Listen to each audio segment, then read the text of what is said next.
Good morning, everybody. Orange J here with another War of the Visions video, and normally on these Tuesday morning videos, I say, hey, here's the new thing we're getting, here's their kit, here's their stats, should you pull for them, what do I think about them, and I obviously can't do that today, because we don't know what Sylvie looks like yet. We know we'll be the first ones to get our hands on her, and while I can hope that she's a good enough support to bring some of those light tanks back into the meta and make light not just an evade element at the top end, we won't know anything until tomorrow. I will release a video on that as soon as I see the kit. So look forward to that, but what we can talk about today is the Master Ability 2s that we're getting for 4 old units, and we're getting 2+6 pieces of gear. So let's preview those. One of those Master Ability 2s is for a unit I've loved since she came out, very excited about. We're not going to start there though. We will start with Miranda instead. Now Miranda is definitely a unit that is lost in the mix. There's a lot of units in War of the Visions. She's not, used very often, but she is a cool unit. Her old master ability was definitely holding her back. Her master ability 1 was 15% attack, which is absolutely worthless on her, 15% magic, which is pretty good, and 5 defense, which in the modern version of the game is definitely not enough to make much of a difference. What she's getting with her master ability 2 is very nice. Jamming Thrust upgrade. Okay, she's meant to now be a Jamming Thrust caster. We'll look at that in a second. She's getting the group buff, the HP and water attack for her group. Good, absolutely needed that. Attack and magic 15% staying the same. The defense goes up to 20. This will synergize very nicely with her jamming thrust that gives 20 spirit. So she's got 20 defense, 20 spirit just with those two things. That's nice. And then 25 spirit penetration will really help her do damage with that jamming thrust ability. Now let's go look at it. All right, obviously she can use her other spells too, but jamming thrust is clearly the thing they're going for here. She already had an EX upgraded to it where it was 100% hit ability. Gave her 20 spirit, obviously also cancels ability activation, and it gets a massive power up. First of all, the modifier, the damage modifier, in this case, this thing scales off of magic, dex, agility, and luck, goes from 200% to 250%. That's big, that's going to up the damage a lot. It will also now dispel all buffs for the target, dispel haste for the target, and dispel physical and magical damage increase buffs for the target, while doing all of the other things that it did as well. This is a top tier single target magic move now. It's really, really good. Good for hunting evade units, good for just doing damage to tanks, whatever, it's cool. Does it bring Miranda back into like the top of Water's meta? No, I don't think it does. But she's already a unit that will now be able to do that, and has Dispel Auto Revive from a really long range and a really big AoE with a chance of inflicting sleep. Wateraga Decurse is a good move. Miranda has a nice Mage's Barrier right here, 12 Spirit, Slash Resist, Magic Resist. She's gonna be sort of bruisery, and her jamming thrust is gonna hurt really hard, and she has a cool DPS spell, but at the end of the day, I do think she's still just Miranda. This will help bring her in line in the modern game, but I think she's still just a unit that a fan of her will use and just appreciate. Now, speaking of a fan of somebody, I'm a big fan of the Earth Ladies. I've been using the Earth Ladies heavily for a couple of weeks. They are dominating for me in limited guild wars right now. They've been dominating for me in regular guild wars before, but Kilfay has been hard to add into that mix because her old master ability just wasn't great.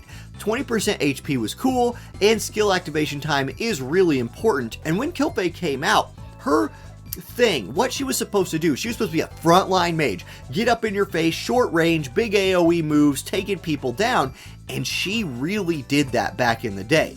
Unfortunately, back in the day for her was like a couple months into the game, and it hasn't gone super great since then. Big upgrade. Her limit break is getting an upgrade. We'll look at that. She's getting the HP and earth attack for her group. The 20% HP goes to 30%. Activation time stays the same. She's picking up 10% agility, which for earth units is huge. Earth units are slow. It's something that holds them back. And she's getting 15% slash and magic resistance, really further leading into her bruiser mage, right? This is like the patch of bruiser mages, I suppose.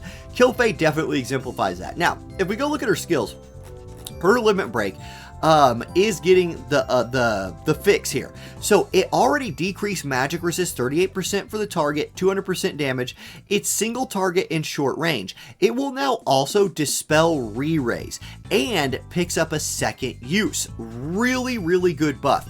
Re-raise and courage dispels are immensely important in this game. So many units have courage or re-raise, or they're buffing re-raise onto somebody else. Being able to dispel that can be a game changer, and being able to use her limit break twice will be really cool for her. So again, do I think she becomes top of the meta? No, but if you want to use her with a Queen Macherie or a Luelle, or mix her into your Earth teams, I now think she's a viable choice, especially since she has that group buff that she's bringing and all these other buffs to herself. Great upgrade here for Kilfei. Worthy of that 80 cost now, maybe 90. I'll have to play with her and figure it out. Okay, Marguerite, a 60 cost MR unit whose old master ability was terrible. Increased TP 15%, magic attack 30. Magic attack 30 is pretty nice, TP 15, ugh. Her group buff that she's getting with her master ability too, 10% HP with 25% immobilize resist.